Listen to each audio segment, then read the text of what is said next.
Welcome to Unanswered Questions. For real. I mean, of course for real. I wasn't sure that there was a fake one, but you know, Fright Night is easily one of the best vampire films of all time. In fact, when we did our vampire film ranking on Dead Last, it was number 1. So I think that means it's the best, officially. No take-backsies. But way back when we watched it for that episode, I had questions. Lots of questions. And it may have taken me a while, but I think I finally answered them. And I had actually hoped to do another location visiting video here, but Fright Night was actually mostly shot on the Fox backlot, so it's not really something I can just go to for the hell of it. So instead of that, you get this location. My living room. Question number 1. What's up with the holy water and the fire? So here's what Fright Night is about. A young man named Charlie Brewster gets a new neighbor named Jerry Dandridge, and it turns out that he's a vampire and is killing people. In order to prove that he's a bloodsucker, Charlie enlists the aid of a TV show vampire hunter, Peter Vincent. Like, Peter's sort of like an Elvira type guy, horror host, or I guess if you need a modern day equivalent, then he's like Joe Bob, except he's a vampire hunter character. And yes, I realize the irony of calling Joe Bob a modern equivalent, considering the guy's been in the biz for decades and decades, but he's probably the last remnant of the whole thing outside of like little local hosts or internet guys, which is what Peter is meant to be, a little local, like a local horror host. But Peter agrees to help out at the behest of Charlie's girlfriend Amy and best friend Evil Ed. He doesn't really think that Jerry is a vampire and reaches out to him ahead of time to let them know what's up. At first, Jerry doesn't like the idea of being asked to drink holy water and says it's due to religious reasons. But Peter reassures him that it won't be real holy water and would merely be tap water. Jerry agrees to this, and the group arrive at the house in order to do their little vampire test. Dandridge is hesitant at first, but then drinks it down. But of course, since it's tap water, it has no effect. But here's the thing. Right before he guzzles it, he holds it up in front of the fire. So, what would be the reason for doing this? There's been a number of reasons thrown around as to why he does this, considering that the shot is pretty focused on him doing it. It's surely for a reason. And there's been a number of reasons thrown around for why he does this, and one of the more common ones is that he's heating it up, and that possibly counteracts the effects of holy water. And I guess that's fine, but I don't really know how heating up water makes it not holy. Are they saying it's like the flames of hell? I'm not sure that I'm into that one. The other more common notion is that he's holding it to the light to get a closer look at it. Apparently on one of the commentaries for the movie, director Tom Holland has stated that Jerry has some sort of vampire power that makes him able to see if the water is blessed. And I guess he needs the fire to see better. But I mean, if holy water is just water that's blessed by a priest, then I don't imagine it would look different, would it? Well, it turns out very likely not. Apparently back in the day, and in some places in current times, blessed salt was added into the holy water.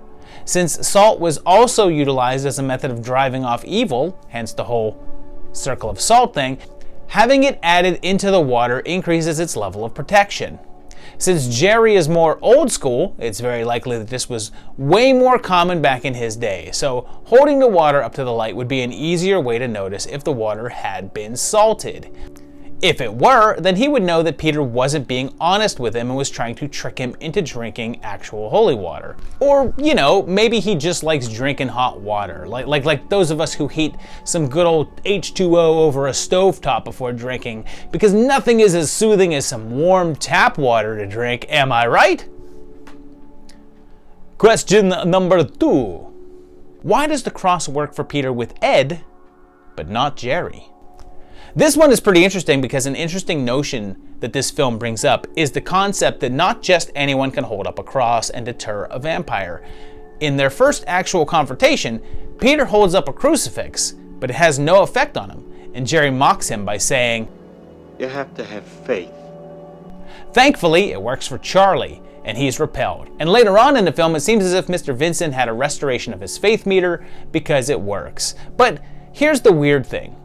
Before that face-off, Peter's attacked by a vampirized evil Ed in his apartment and is able to battle him by using a crucifix and placing it to his head, which burns him. So, the question is, why would this work if Peter didn't have faith? I don't think he had faith here and then lost it all of a sudden and then later regained it. So the first thought that I had, and one that I had seen someone mention online, is that because Ed is a new vampire, that he's weaker and more susceptible to the power of the cross. Because Jerry is older and more established, he has more of a resistance to it. And the wielder's strength of faith becomes more essential. But since Ed was new, the faith was not really required. But I'm actually going like another way, because the way that Jerry says that line makes me feel that that's not the case. He says, you have to have faith. And it feels like a sort of all-inclusive statement. It's not like he says, with me, you have to have faith. It feels like he's saying, with a cross, you have to have faith. So how about this? What if it's a two-way street? What if it's all about the symbols and the believed faith within on either side of the situation? Look, earlier in the movie, it's Ed that tells Charlie about how the cross is what affects a vampire, so clearly he believes in its power. So it's likely that his own faith in the cross being something that can harm him is what actually harms him. Like, Jerry's been around the block and is likely less concerned about crosses and has encountered enough individuals trying to use them without any faith that he's slowly realized that they don't necessarily have to harm him. He doesn't have faith in the cross. He doesn't think it can hurt him. Therefore, it doesn't, unless the wielder has a strong enough belief that it can. Question number 3. What's up with the apples?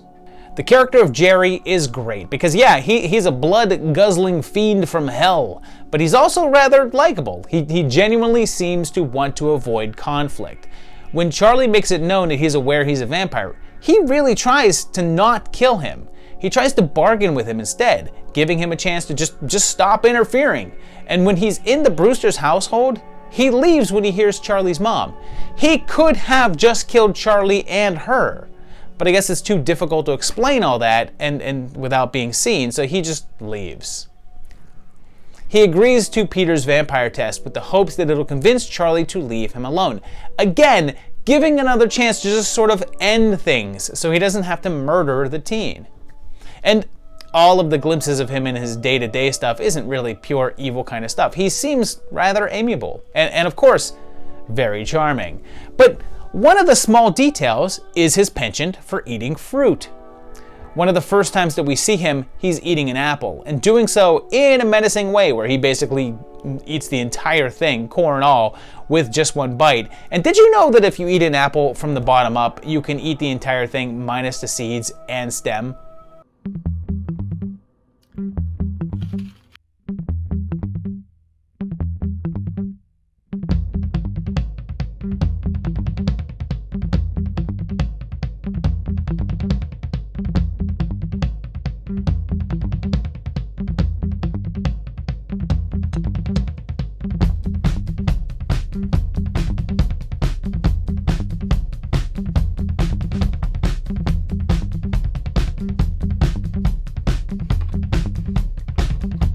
I don't know what you can do with that information, but there you go. We see it again a little later when Peter calls to set up their little test, and there's an entire basket next to the phone. He then chomps down on, I think, another apple. Might be a peach. Looks like he's peeling it though, so I don't know. Later, when the crew arrives at the house, yep, more fruit. It seems like it's just those 3 times, but that's quite a few, and it's shown pretty deliberately. It's not something he's doing to sort of soften his own presence either, since only one of the times is it done intentionally in front of humans. Sure, Charlie sees him with the apple the first time, but he wasn't supposed to. So it's not something he does that's like, look, see, I'm eating fruit and not blood. I'm human like you. And I think that this little detail is one of the slightly more commonly known things about this film, but there's a definite answer as to why this is in the movie, and it was all Christopher Sarandon's idea. When he was doing research for the role and studying bats, he discovered that the majority of their appetite is actually fruits, like fruit bats. So he thought it might be a fun thing to introduce into the character, figuring that at some point in his genealogy, there was likely some fruit bat in there. And so he would dine on fruits as a supplement to his diet, alongside human blood. It became such a noted aspect of the character that when they did the 2011 remake, they show the new version of Jerry munching on an apple. Question number 4. How does Ed get into Charlie's house without being invited? This one is tricky because it kind of breaks the rules it sets up itself. Early on in the film, they established that vampires need to be invited into your house. Jerry isn't allowed into the Brewster's home, but Charlie's mom asks the new neighbor in to welcome him, giving him access. Later on in the film, when Ed is turned, he needs to be invited into Peter's place to attack him, which Peter does since he's unaware that Ed's been vamped. A little later still, everyone now knows their buddy is a bloodsucker, and Jerry has kidnapped Amy, believing her to be a reincarnation of his lost love, since this is a vampire film and that plot point is required from every third one. Seriously though, why is that a thing? Anytime people talk about reincarnation, it's not like it's you in a different body and you look the same, but in vampire films it's always a woman and she looks exactly like she did 1,000 years ago or whatever. Anyway, they go to confront Jerry and things go poorly, so Peter flees and goes over to Charlie's house for refuge. But instead of finding Mrs. Brewster there, instead he finds Ed, who attacks him. But here's the thing, how does Ed get into the house? He wasn't invited. Based on the rules that the movie set up, he shouldn't be able to be in there. So, there's a couple of ways that this could have gone down. You might say that he was allowed in since he was previously allowed and Charlie had invited him in back when he was human, so he'd still be allowed in. But the movie kind of already showed you that doesn't matter since he needed to be invited into Peter's apartment. He had already been allowed in earlier, but still needed that permission in order to get in there after his vamping. For a while I thought that Ed killed Charlie's mom and made her a vampire since he said that she now works nights, but considering that Charlie doesn't mention her or seem to be mourning her death after the movie, I don't think that makes any sense. She really is just working nights. Part of me thinks that Ed just got in contact with Mrs. Brewster at her job and said that he could go in, but I don't totally think that's the case. Like his comment to Peter about apparently she works nights now implies to me that he was unaware of this fact. So he'd show up to the house, she wouldn't be there, and would have to either double back and go to her place of work, get the invite, and then head back to Charlie's house to lay in wait. I mean, it's not like cell phones were a thing and he couldn't use the Brewster phone to call her since he couldn't get into the house. So there's a possibility he went to make the call from his own house, and that's not out of the question, although he lives far enough away that Charlie had to drive there earlier, and then he would need to be invited in there as well, which probably wouldn't be that hard as long as someone was home. But there's also the notion that in this particular universe, maybe you have to be home for the whole invitation thing to work.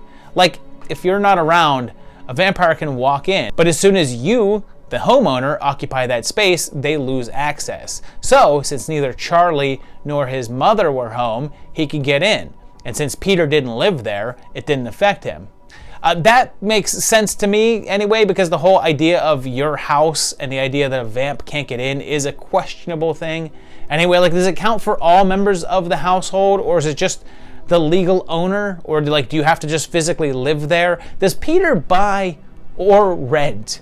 But either way, it works But one way just requires a little bit more unseen legwork on the end of Evil Ed.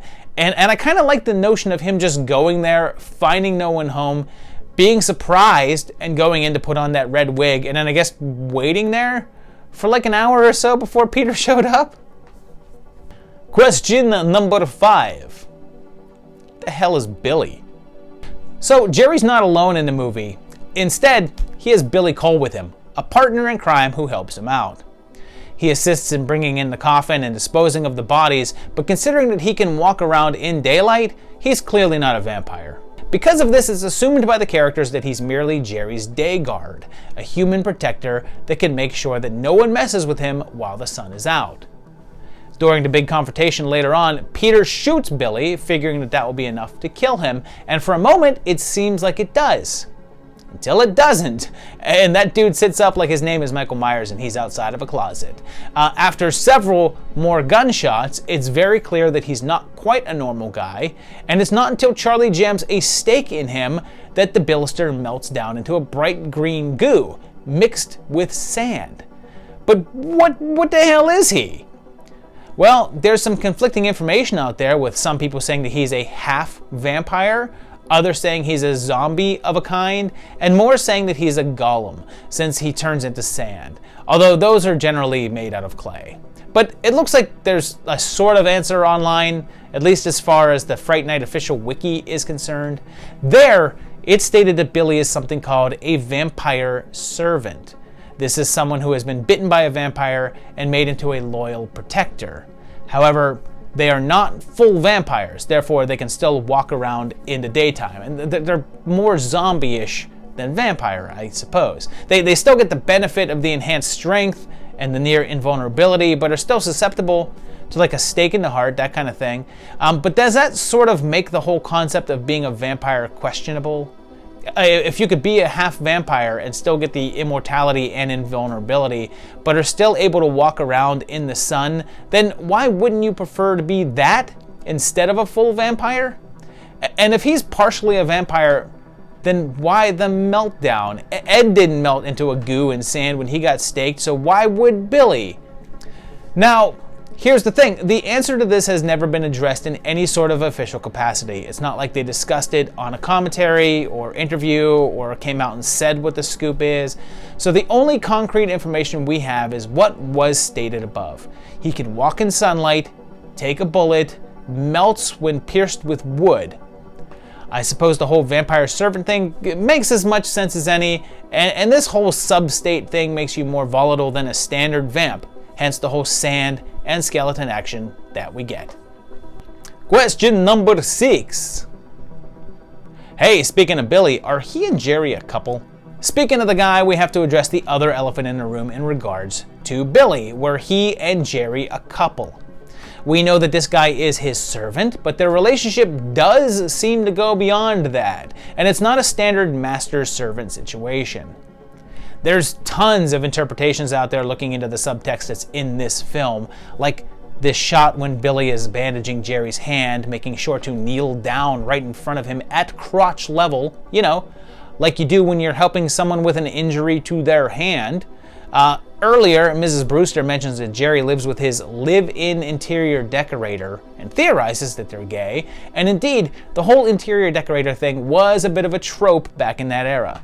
And here's the thing, because whenever I mention the fact that there's gay subtext in a movie, there's always several comments about how I'm looking too far into it, and people even said that about Nightbreed. People said that me claiming that there was a gay subtext to Nightbreed was reaching, and I'm assuming that those people have never Googled Clive Barker before. And besides, I'm not the one reaching or looking too far into it. These things are widely discussed by a large number of people who research film, and they're common discussions. And with this film, it's been stated that those undertones were intentional. So if you think I'm looking too far into it, take it up with the writers, not me. But look, it's clear that Jerry's not gay in the strictest sense of the word. He's clearly doing more than just feeding on those prostitutes, and also obviously had an affection towards Amy and some lost love, both of who were female. But there's also a vaguely romantic aspect towards his seduction of Ed. and Ed went with Jerry partially because of his desire to be respected and not picked on anymore, but there's also hints of a romantic interest, especially considering that the character has now been confirmed to have been gay in the 30th anniversary of release information for the film. And Stephen Geoffreys, the actor playing Ed, has flat out stated that the scene was about Ed's sexuality. And it's very clear that this was a gay-friendly kind of film, at least in regards to the cast. Geoffreys has been out of the closet for decades and has even worked in the gay porn industry for a while.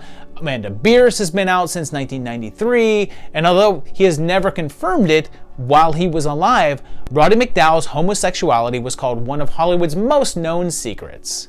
So, yeah, I think that Jerry and Billy definitely had something going on. But I also think that Jerry had a lot of things going on, that silly slut. Question number 7. What happened to Ed afterwards? Near the finale of the film, Peter and Ed are facing off in the Brewster home, and Ed is staked in the heart. It's not exactly intentional since Peter basically just holds the stake up and Ed runs right into it, but whatever, he's stabbed in the heart. This, of course, kills him, and he reverts to a human state right in front of the fearless vampire killer's eyes. He doesn't melt down like Billy did, or doesn't explode into fire like Jerry did, and just sorta dies. But, of course, he seems to be a full vampire, as opposed to Billy, and he didn't get hit with sunlight like Jerry did, so it's a little difficult to compare their deaths one-to-one. But it's clear that there was a difference between the two. Real quick to clear up some confusion people have with this, and it's that Ed is he's not a werewolf, it's just a vampire who's taken on a wolf form. Much like they can become bats, it's established lore that vamps can also change into wolf form, and some can turn into mist, but that's not seen here. And you know, not enough people talk about this scene, but the genuine care that Peter shows here at seeing the young man who he agreed to help earlier die a sad fate right in front of him is so well acted on both parts, and it's something you don't normally see in horror films. Like, usually the hero throws off some snide quip after taking out a bad guy, but I love that this shows a humanity to the character and the compassion that, yeah, someone that's needed his help is now dying right in front of him. It's great stuff. But then, after everything is said and done, when Charlie and Amy are hanging out, Charlie seems to see some glowing eyes next door, and we hear Ed's trademark taunt. Oh, you're so cool, Brewster! So it seems that he possibly survived. So what happened to him? In the second film, he's only referred to in passing, as Charlie's psychiatrist says that he was killed. Now, that's an interesting and yet important aspect to mention. He says he was killed. Not that he was missing or anything. He's pretty definitive that Ed is dead, so it seems likely they discovered a body. Originally, Ed was supposed to be alive in the sequel and still a vampire, working with Regine, but when Geoffreys opted to film 976 Evil instead, the part was changed to the character of Louis, and Ed was made dead after all.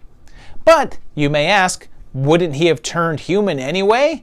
Amy was bitten the same night, and when Jerry was killed, she became human again, so wouldn't the same have happened to Ed?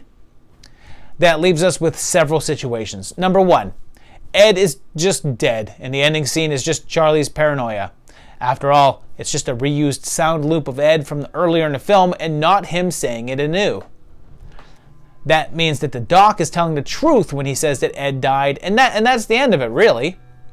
Number 2, Ed survived as a vampire and didn't change back into a human because sometime earlier he had fed on another human being, off camera. This likely made him a full vampire and made him unable to be reverted back to normal, and the ending shot is him taunting Charlie before realizing that messing with a guy who just killed a much older and more powerful vamp is a bad idea and just headed off elsewhere. This seems to contradict what the psychiatrist said, but they may have found Ed's body, reported it dead, but then while at the coroner's or wherever, he just got up and took off.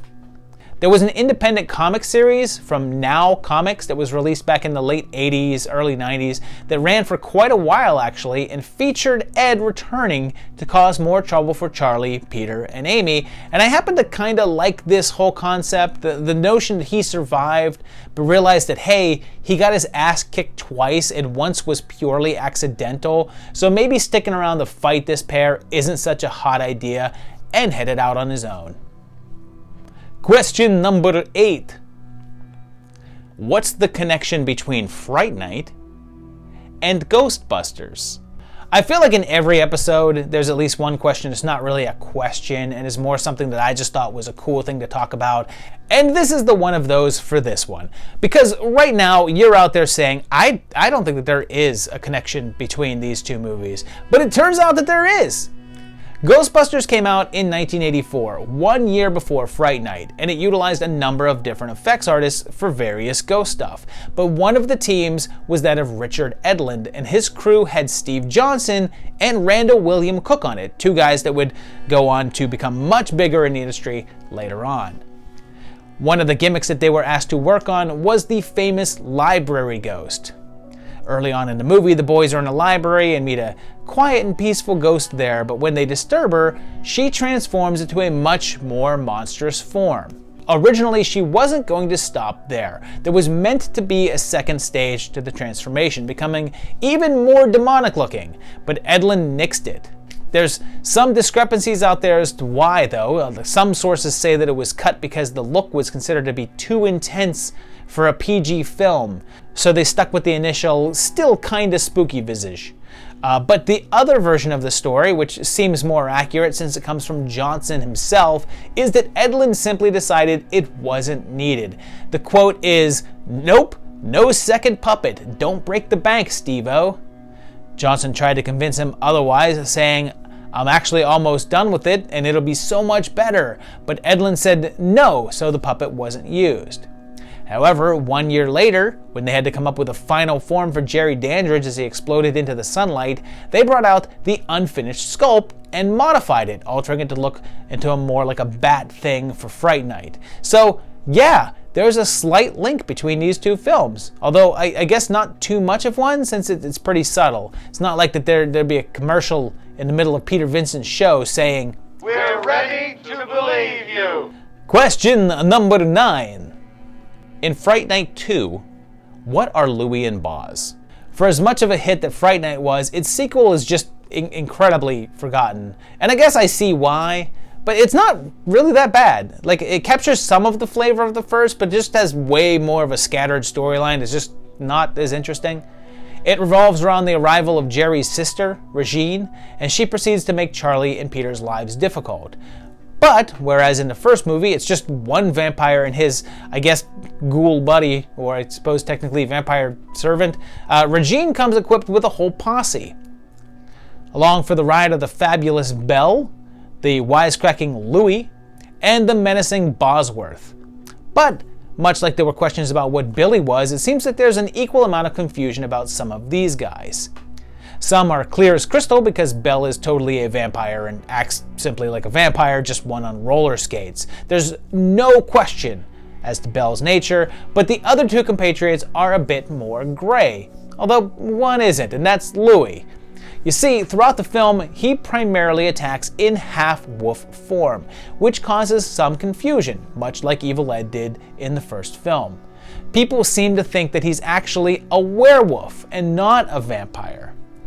This might be compounded by the fact that John Grease had played the Wolfman in the previous year's Monster Squad, but he's not. Louie is 100% vampire. He just really likes taking on a wolf form, but not taking the transformation the whole way and attacking in that partial state.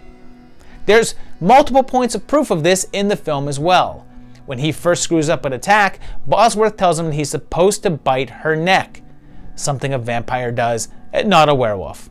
Later, when they're feeding on a victim, he asks if he can have some, and is also later seen drinking blood. While attacking Charlie, he's force-fed wild roses, which is a lesser-known vampire weakness, but it's an actual one and not something that bothers werewolves. Finally, there's his method of being dispatched, a stake in the heart, which kills him, and it would not if he were a lycanthrope. But what about Boz? He's never seen participating in the blood drinking, and doesn't display any vampire-like abilities or fangs. He does, however, seem to be somewhat super strong, and also not vulnerable to sunlight. We never see him directly out in the day, but he's the only one awake in the daytime, and this scene seems to have him walking through some sunny spots with no problem. So it's safe to say that he's not a vamp. However, he is damn tough, but that could just be his size. So you're tempted to say that he's just human. Considering he eats bugs like Renfield, it's easy to assume that he's just a day guard, and is human, just a bigger than average one who's pretty damn tough. But then there's his death scene. Charlie uses Belle's claws to slash open his belly, which seems to kill him and release a literal ocean of insects like the ones that he's been eating, and he collapses. Based on this, I think that he's kind of the same thing as Billy, like he's a vampire servant, a sort of half-human, half-other thing that has some supernatural abilities, but not vampiric ones. Whereas Billy seems to have a base of sand, Boz clearly has a base of bugs. And even though their meltdowns aren't the same, they are kind of similar, so I think that they're essentially the same kind of thing, whatever that may be. Question number 10. What's the deal with Fright Night 2? New Blood. Man, this is weird. But of course, there was a remake of Fright Night in 2011, and there's no questions about that one here, although maybe I'll cover that one in the future. But that remake got a sequel in 2013 called Fright Night 2: New Blood. Now, the plot of the remake is pretty much the same as the original, with Charlie and Peter teaming up to face a very different kind of Jerry Dandridge and end up having to rescue Charlie's girlfriend Amy in the process. It ends in a similar way, with a more concrete death for Evil Ed and a bigger role for Mrs. Brewster, but it's mostly the same. So, of course, in part 2, we see Charlie and Amy return, now taking a study abroad program to Romania. But the weirdness starts right away, as there's another character named Ed, and they refer to him as Evil Ed. Also, they watch Peter Vincent on their phones, and he's now a paranormal investigator with a TV show. Although in the last film, he was a Vegas magician. But then, there's a new vampire called Jerry Dandridge again, but this time she's a woman. And shock of shocks, Charlie and crew seem to have no clue that vampires are real. And they've never met Peter Vincent. And here's where you realize that for some reason, this isn't actually a sequel, it's another remake. That's right, this film takes place in a completely separate universe and continuity to the film in which it's a sequel to, which I'm not sure, but that may be a first. So, why on earth would they do this? You would think that they would need to do this since Anton Yelchin, Charlie in the remake, sadly died in an accident, but this movie was made before that happened, so it's not like it was a necessity. The funny thing is that even the film's director, Eduardo Rodriguez, was stumped by it. He was asked about it in an interview and said that he didn't know exactly what was behind it. He stated that when he met with producers, they were open to anything. They had done the remake with DreamWorks, but since the film was a bit of a disappointment in terms of box office, they weren't interested in a sequel.